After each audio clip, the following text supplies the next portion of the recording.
नमस्कार, मैं हूं धर्मेंद्र। आप देख रहे हैं ऑनलाइन न्यूज इंडिया। यूएई से भारत के लिए एक बुरी खबर आई है। एक भारतीय उद्योगपति है मनोज सब्रवाल। मनोज सब्रवाल को यूएई ने आतंकवादियों की लिस्ट में डाल दिया है और मनोज सब्रवाल पर इससे पहले अमेरिका भी कार्रवाई कर चुका है।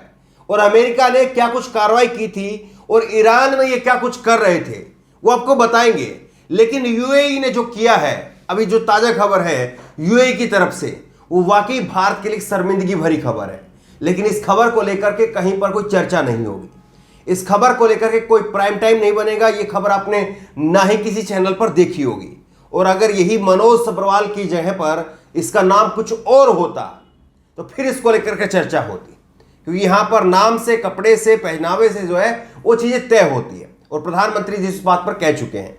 लेकिन ये खबर आप देखिए, ये खबर आप देखिए, अंग्रेजी में भी जो है ये अल अरेबिया की न्यूज़ वेबसाइट पर भी ये खबर छपी है और इसके साथ साथ जो है वो पार्स में भी इस खबर को छापा है।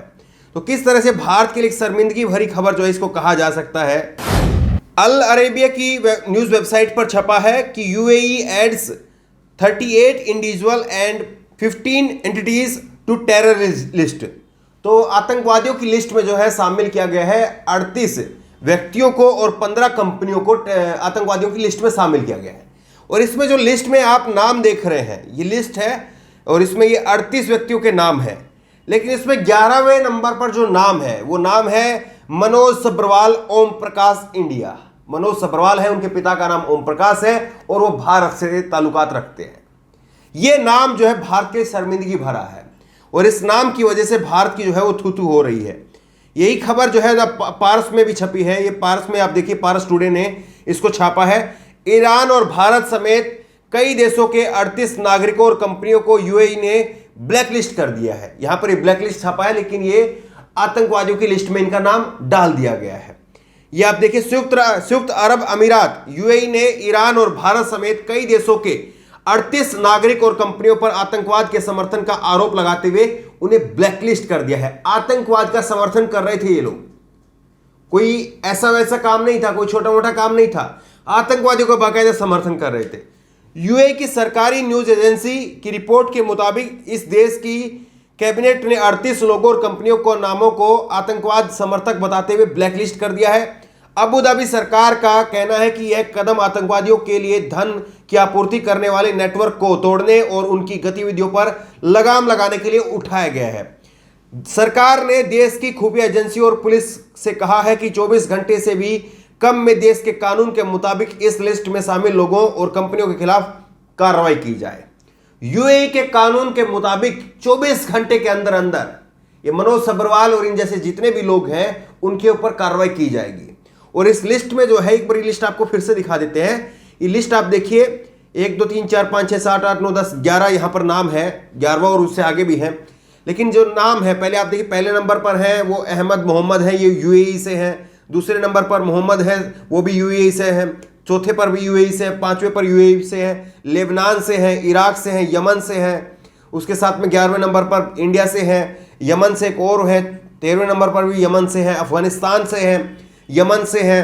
तो ये जो नाम है, ये इन नामों में जो है, ये आप देखिए, इसमें आगे खबर में भी लिखा है यूएई की इस ब्लैक लिस्ट में Iran, Lebanon, Iraq, Bharat, Yemen, Afghanistan, Syria, Nigeria के नागरिकों और कंपनियों को नाम शामिल है। तो इसमें ईरान का नाम है, लेबनान का नाम है, इराक का नाम है और अफगानिस्तान का है। लेकिन देखिए, सबसे बड़ी बात यह है कि इसमें बांग्लादेश और पाकिस्तान ये नाम शामिल नहीं है। हालांकि इन नामों को लेकर के अगर होता तो फिर कुछ और मसला होता। केवल इस बात के लिए इस चीज को जो है ये जानकारी आपके सामने रख रहे हैं।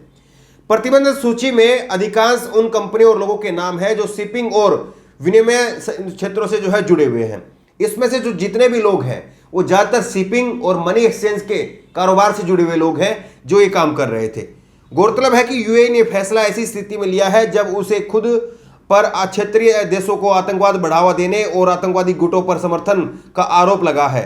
यूएई ने सऊदी अरब के साथ मिलकर के 2015 में यमन के खिलाफ युद्ध छेड़ा था, जिसमें अभी तक लाखों लोगों, बेगुनाह लोगों की जान जा चुकी है। अब आपको बताते हैं कि किस तरह से ये अमेरिका ने भी इसके ऊपर कार्रवाई की थी। जो मनोज सब्रवाल का नाम इसमें सामने आया है, ये मनोज सब्रवाल पर पहले भी कार्रवाई हुई है और अमेरिका की तरफ से कार्रवाई की गई थी। ये ट्वीट आप देखिए, IANS का ट्वीट है ये, और ये 23 जून 2021 का ये ट्वीट है।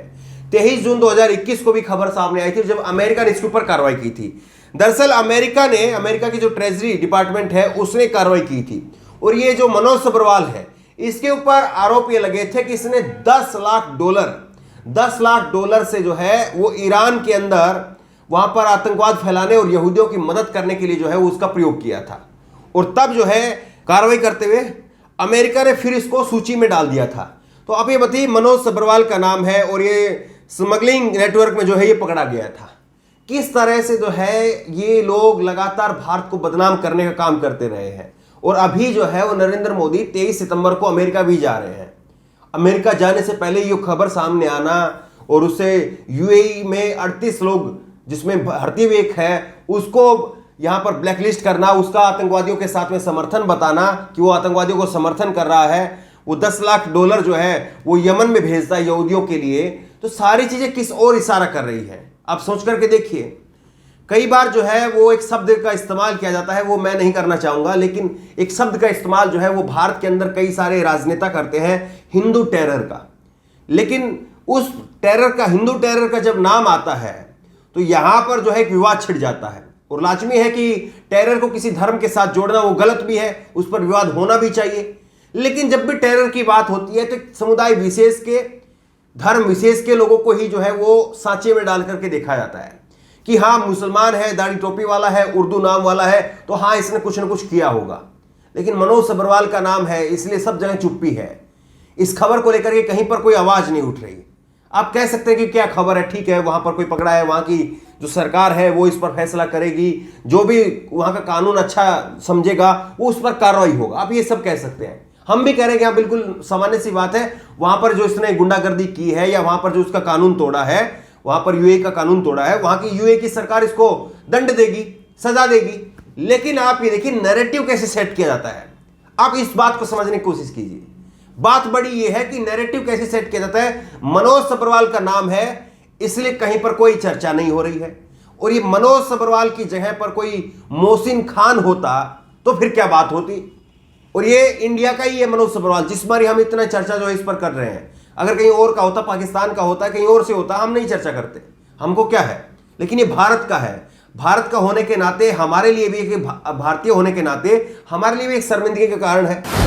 और सबसे बड़ी बात यह कि ये जिस तरह से नैरेटिव सेट किया जाता है वो सबसे बड़ी बात है। लेकिन अभी भी विदेश मंत्रालय पर इस मनोज सब्रवाल को लेकर के कहीं पर कोई अभी तक प्रतिक्रिया सामने नहीं आई है। हालांकि आनी चाहिए थी, क्योंकि भारत का एक नागरिक है और उस पर इस तरह के आतंकवाद के आरोप लगे हैं, तो जाहिर तौर पर विदेश मंत्रालय का इसमें क्या रुख है, क्या उसको फंसाया गया है, क्या वो सही में विक्टिम है, ये सारी चीजें जो है साफ होनी चाहिए थी। लेकिन अभी विदेश मंत्रालय की तरफ से कोई खबर नहीं आई है। हाँ, कोई अगर उर्दू नाम वाला होता, जैसे मैंने पहले कहा, तो उस पर जरूर जो है गोदी मीडिया में हा हुल्ला होता, खूब उस पर बहस होती, सब लोग प्राइम टाइम करते। लेकिन अब जो है मनोज सब्रवाल के नाम को लेकर के, उनके पिता का नाम ओम प्रकाश है, भारत के रहने वाले हैं, पहले अमेरिका ने उस पर कार्रवाई की है। अमेरिका बता रहा है कि वो यहूदियों को 10 लाख डॉलर की जो है वो मदद पहुंचा रहा था। तो सारी चीजें जो है वो किसके साथ जोड़कर देखी जाती है, और यहूदियों का कनेक्शन भारत में किसके साथ जोड़ करके देखा जाता है, उस बात को भी आप जानते हैं। बहरहाल इस खबर को वैसे मेन स्ट्रीम मीडिया नहीं दिखाएगा, इसलिए इस खबर को आप लोगों तक पहुंचाइए कि कैसे भारत के अंदर एक धर्म विशेष के लोगों को जब विक्टिम बनाया जाता है तो तभी बहस होती है। एक धर्म विशेष के लोग अगर कहीं पर फंसते हैं, उनका नाम किसी मामले में जुड़ करके सामने आता है तो ही बहस होती है। लेकिन एक खास समुदाय विशेष के लोग अगर सामने आए, उनका नाम अगर सामने आए, तो कैसे चुप्पी जो है वो चुप्पी छा जाती है। बहरहाल इस खबर को लेकर, इस वीडियो को लेकर आपकी जो भी राय हो नीचे कमेंट बॉक्स में अपनी राय जरूर दें, और इसी तरह की तमाम खबरों के लिए ऑनलाइन न्यूज इंडेक्स सब्सक्राइब करें, साथ में जो बेल आइकन है घंटी उसको जरूर दबाएं, ताकि जैसे भी वीडियो अपलोड करें उसकी नोटिफिकेशन आपको तुरंत मिल सके। धन्यवाद। चैनल को सब्सक्राइब करें और घंटी जरूर दबाएं।